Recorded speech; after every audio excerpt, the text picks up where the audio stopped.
World News Today, brought to you by Admiral Corporation in behalf of distributors and dealers all over America and in many foreign lands. By shortwave broadcast direct from important overseas stations and leading news centers of our own country, CBS reporters are waiting to bring you first-hand news from the world's political and battlefronts. Now, here's Douglas Edwards. The Americans have driven into Luxembourg at 2 points today, and Allied gains are reported from other sectors of the western battlefront. More than 1,000 American warplanes were out this morning, smashing a German transport behind the Siegfried Line. In the Mediterranean, the British Eighth Army is fighting a tough battle with the Germans on the Adriatic side of the Italian front. But the Americans have pushed into the outskirts of the Gothic line. Marshal Tito's headquarters comes up with a rather contradictory bit of news that Allied land forces are not operating in Yugoslavia, as reported earlier in the week. And now for a first-hand account of the fighting in Western Europe, Admiral takes you to CBS Paris, Charles Collingwood reporting. The Allied armies in Western Europe are fighting their way toward Germany through 3 countries, France, Belgium, and Luxembourg.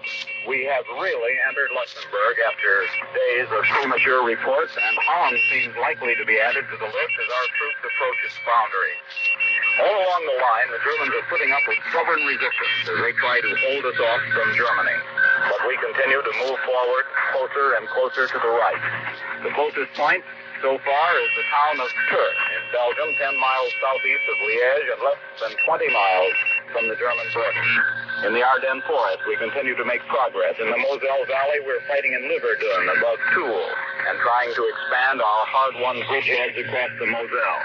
As a whole, the picture today is that the German army is trying to pull itself together for a defense of the fatherland and fighting savagely while our armies are getting into position and carefully preparing an attack against Germany and the Siegfried Line.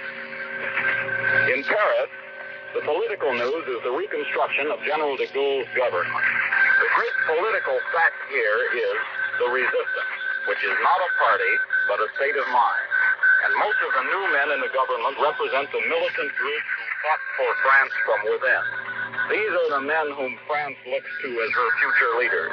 And even if we aren't familiar with their names, the French are Bigot, Paradis, Titien, Lacoste. And the French, who are an historically minded people, have a respect for continuity and tradition. So in the new government, there is old Jules Genemy, an elder statesman, president of the Senate, the Commons, and he stands for the continuity of the French democratic tradition. The new French government will have its trials and difficulties, but it is soundly based on the spirit and experience of the French people. This is Charles Collingwood in Paris, returning you to Admiral in New York.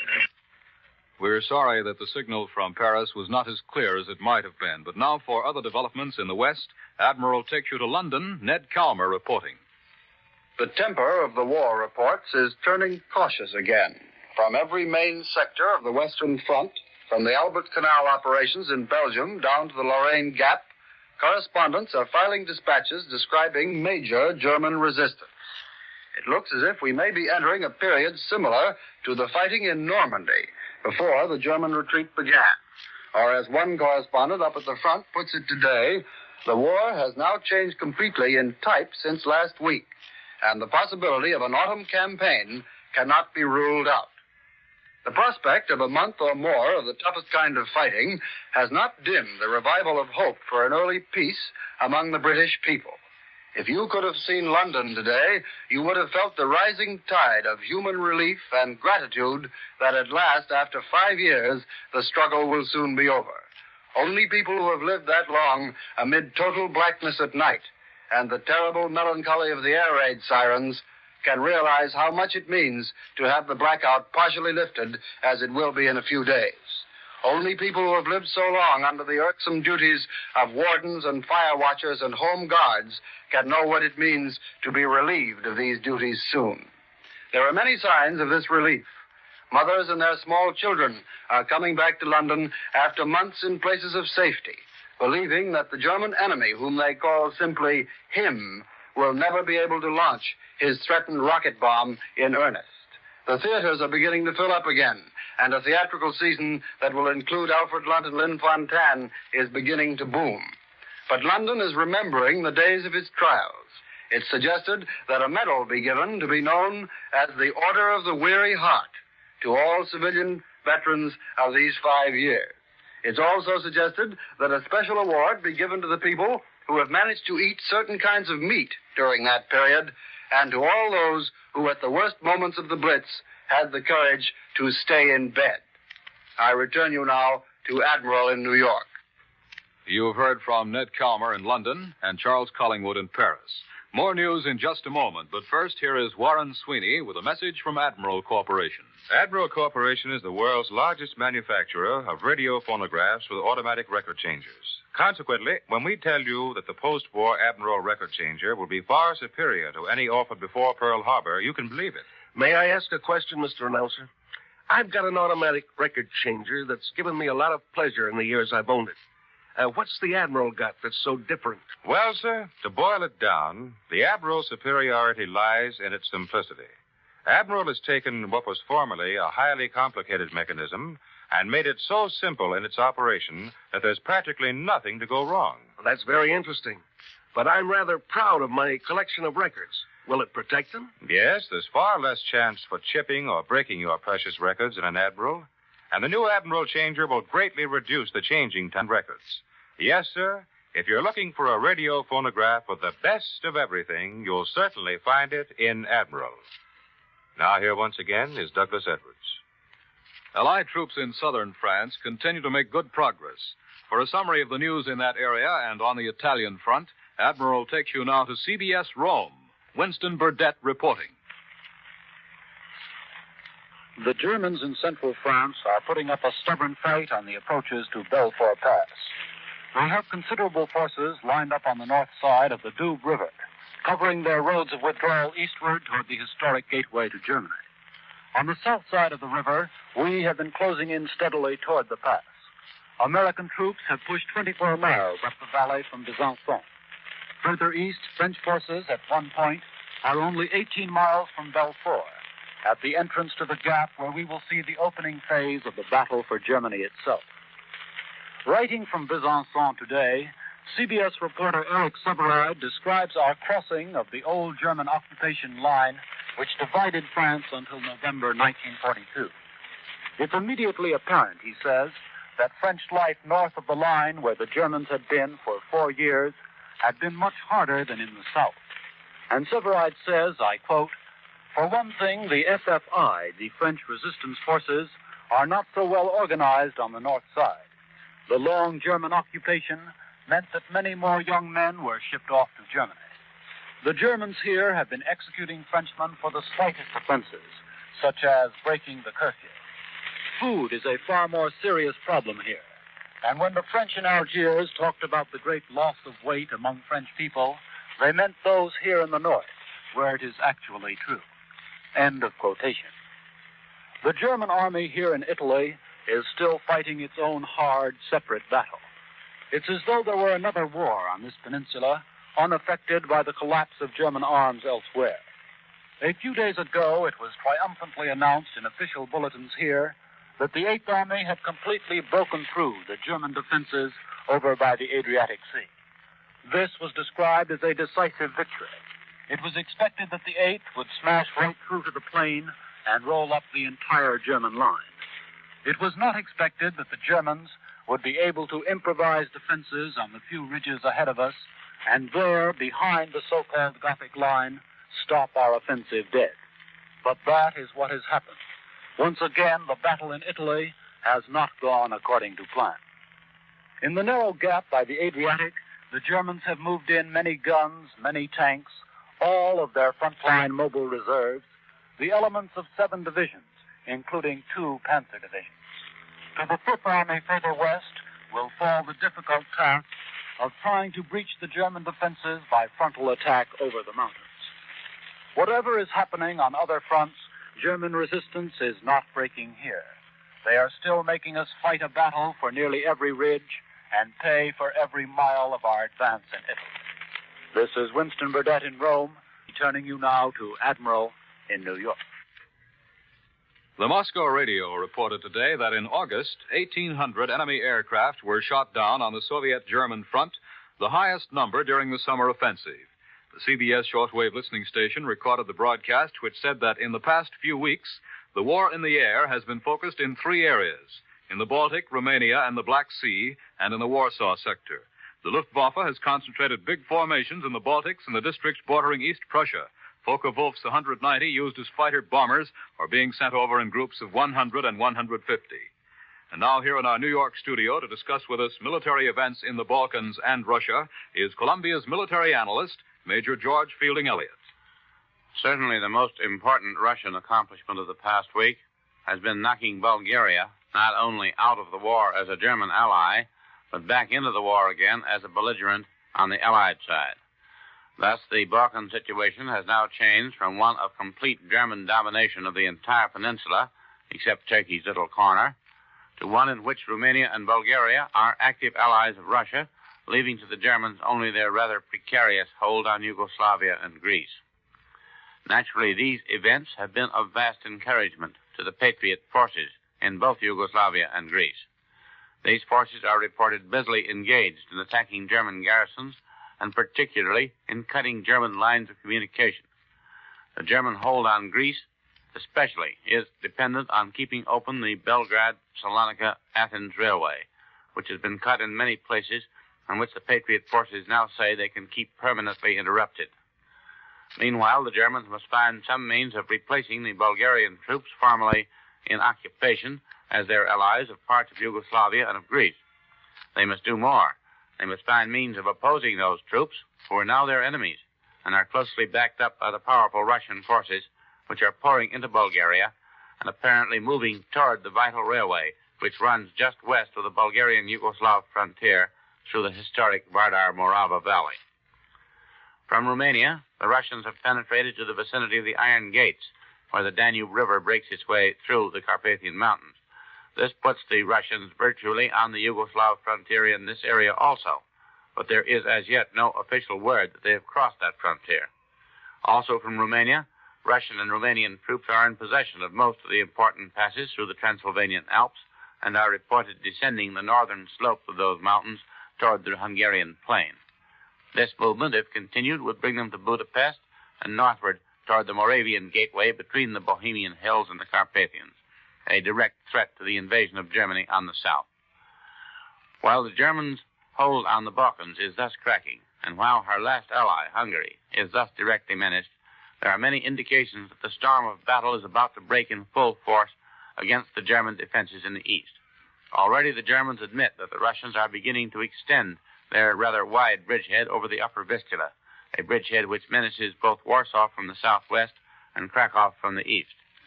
Already the Germans admit that the Russians are beginning to extend their rather wide bridgehead over the upper Vistula, a bridgehead which menaces both Warsaw from the southwest and Krakow from the east. There seems little question that the Russians are also preparing for an all-out assault against East Prussia, which is now about half encircled by Russian forces. Thus, as the Germans gird themselves to meet the full shock of Allied armies on the Meuse and the Moselle, they must also prepare to feel the weight of a coordinated Russian offensive from the Niemen down along the Vistula and even on the Danube. It is to be doubted whether the diminished resources of Hitler's Reich are equal to these responsibilities. Now here again is Douglas Edwards. Today in Chicago, the Navy will make a unique award, the first award yet given to an entire industry. For the story behind the presentation, Admiral takes you to CBS Washington, Bill Slocum, Jr., reporting. Battles are won in many strange and unbelievable ways. Many a ship still sails and fights because some, in fact thousands, of patriotic women were willing to part junior with a neighbor and go off to the wars to the best of their ability. The United States Navy recognizes this as a fact, self-evident or not, so today at Wrigley Field in Chicago, some 50,000 radio and radar workers of the Midwest will sit in on a unique celebration, the awarding by the Navy of the first material certificate of achievement to an industry or a section of an industry. This unprecedented award will be given formally to the Radar Radio Institute of Chicago, Incorporated, which consists of 65 various manufacturing groups which have banded together for the duration to share one another's personnel and production achievements. Rear Admiral Claude A. Jones, USN, Deputy Chief of the Office of Procurement and Material, thinks this is a well-deserved award, and he has accepted our invitation to talk about it today. Admiral Jones. The radio and radar people of Chicago have done a fine job. They have solved many problems which still plague other industries.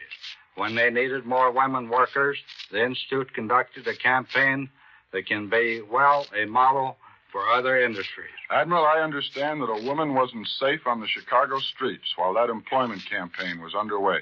Pretty near. The industry had agents all over town asking women if they'd like to work on this secret and delicate radio equipment. Shoppers were stopped leaving stores, and if the woman claimed she had to get her purchases home, why, the agent would say, "Madam, we'll send your stuff home in a taxi.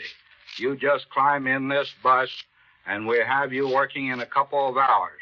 And they did, too. This secret radar equipment is obviously very difficult to discuss from coast to coast. Just how valuable in the war effort is this great secret weapon? First, radar is unquestionably the greatest scientific development of this war. Last year, the British were willing to accept the loss of 41 planes as well worth the eradication of the city of Peenemünde, because there the Germans were engaged in research, development, and construction of radio location equipment.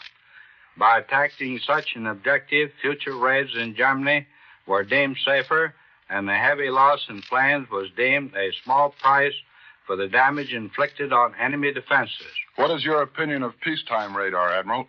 For security reasons, I can only say radar will have many uses. It is a very useful invention, and the Navy is proud of the part it had in helping to develop it. One other thing. Have you anything you'd like to say to the radio and radar workers in Chicago? Yes. First, well done, and keep it up. Second, we can use all your building now and a little more. In fact, a lot more. Thank you, Rear Admiral Claude A. Jones, USN. I return you now to Admiral in New York. And now, for a report from Spain already in progress, Admiral takes you to CBS San Sebastian. Glenn Stadler reporting. And even though they must know by now that the war is lost, they apparently regard this as only a temporary setback, merely retarding the master race's ultimate domination of the world. These facts appear daily in the Nazi press, which reaches Spain on Lufthansa planes arriving in Barcelona every 2 days. Chief exponent of redoubling the planning of peace for future wars is Das Schwarze Korps, official organ of Himmler's SS. The main German virtues, it claims, are the desire to dominate the world by force and the invincible inclination of educating German children to believe in the absolute right of militarism. To make certain that the youth is properly impregnated with this idea, Hitler has been sending out his most trusted fanatics to give pep talks. And Major Wolf, speaking to 16-year-olds on their way to the front, told them that the Nazi soldier was the best in the world and never was personally defeated, even though enemy mechanical superiority might kill or capture him. The SS paper asserts it's much better to send boys out to die on the battlefield than abandon them in the streets with only the prospect of growing up to be dishonest businessmen, which it says is the case in New York and London. Our Schwarze Korps states that dishonesty is synonymous with democracy.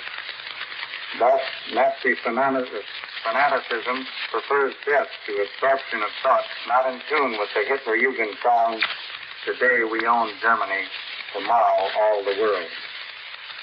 Our youth must carry on with the conviction, the Hamburger Sonnenblatt says, that Germany must always be militant and aggressive.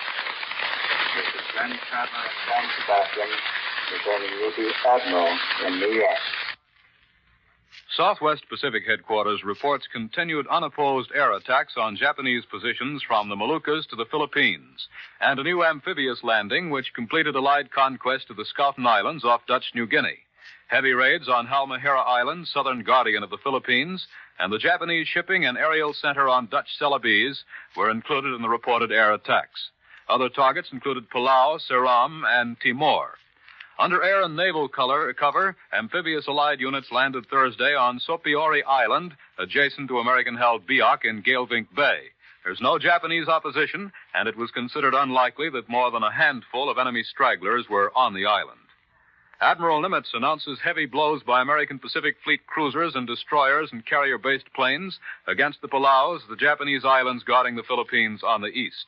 The big guns of the Navy were directed against the Palaus on Wednesday, and it was a follow-up attack to the blow delivered the day before by swarms of carrier fighter planes and 90-ton bomb assaults by Southwest Pacific land-based bombers. Carrier planes also took part in the Wednesday strike, while naval shells were wrecking or damaging buildings and defense installations and starting major fires on Anguar, the southernmost of the group. And now for the news on the home front, Admiral takes you to CBS Washington, Joe McCaffrey reporting. James Burns' recommendation, blueprinting the nation's reconversion structure, is receiving a mixed reaction on Capitol Hill. The War Mobilization Director's suggestion that Congress appropriate up to $2 billion next year, if necessary, to keep farm prices from slumping heavily has won a favorable reception. Senator Russell declares Congress has made a solemn commitment to the farmers to maintain the price of basic commodities at 90% of parity for 2 years after the war. And, continues Russell, we've got to keep that promise no matter what it costs.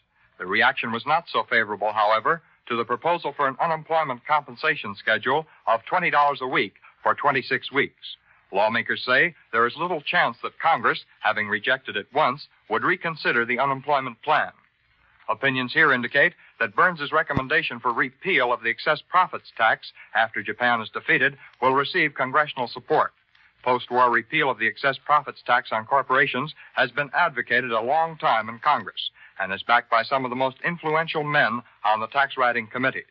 In his broad program for meeting post-war problems, Burns suggested that when Germany is defeated, many of the present economic controls be lifted, and that there be a return to the 40-hour week. Labor has endorsed this hour's cutback, but both the CIO and AFL is already on record in many quarters as believing that workers should have a higher base pay. They are beginning a campaign to obtain for workers the same pay for a 40-hour week that they have been receiving for 48 hours. I return you now to Admiral in New York. Southeast Asia Command Headquarters announced today that the 5th Indian Division has gained more ground on the Teetim Road. Fighting along the last 8 miles to the Manipur River in contact with the main body of Japanese retreating in Burma from eastern India has been the main order of business. Hitting Japanese communications, RAF long-range fighters attacked a railway south of Moulmein in lower Burma and shipping in the Gulf of Martaban off Tenasserim. The British news agency Reuters reports from Stockholm today that Allied submarines operating in the Skagerrak, the 80-mile-wide strip of water separating northern Denmark and Norway, are said to be the main reason for the invasion fever which has gripped the Germans in Denmark. A neutral traveler who's just returned to Stockholm from Copenhagen, where he was in touch with members of the German command there, relayed the report. He added that the Germans believe that the Allies are concentrating invasion fleets in Britain and Iceland to seize Jutland, then Zeeland, the island on which Copenhagen is situated, and then land on the German Baltic coast. The role of the submarines would be to prevent those units of the German Navy now reported to be lying around the Swedish Baltic island of Bornholm off the southern tip of Sweden from attacking the invasion fleet. This report is supported by survivors of the German ship Westphalen, which was sunk on Friday. And now, once again, here is Warren Sweeney with a word from Admiral. When Hitler and Hirohito have cried quits, you probably anticipate owning a home freezer for the quick freezing and storing of foods. And we assure you, you'll be mightily impressed by the many exciting features of the Admiral home freezer. Your Admiral home freezer will simplify all your meal planning, for your Admiral will keep a large variety of foods on hand, permitting last-minute planning of menus. Your Admiral home freezer will make it easy to serve well-balanced meals, too. Meals can be prepared to meet all health requirements. Small quantities of necessary diet foods can be used without losing the rest of the package by spoilage. Yes, your entire plan of meal preparation will be made easier and more appealing when you own an Admiral home freezer, made by the same expert organization that has made Admiral Radio America's smart set. The war news on all fronts has been encouraging during the past few weeks, but we can't be lax in our war production. So long as the war is actually being fought, up to the firing of the very last gun, our boys need the materials of victory. For the sake of millions of fighting Americans overseas, from now until complete victory, war production still must come first. World News Today is brought to you each Sunday at this hour by Admiral Corporation, makers of Admiral Radio, America's Smart Set, and post-war makers of Admiral refrigerators, Admiral home freezers, Admiral electric ranges. Be sure to listen again next Sunday when Admiral brings you World News Today by shortwave, direct from leading news centers of the world. This is CBS, the Columbia Broadcasting System. The WBBM Air Theater, Wrigley Building, Chicago.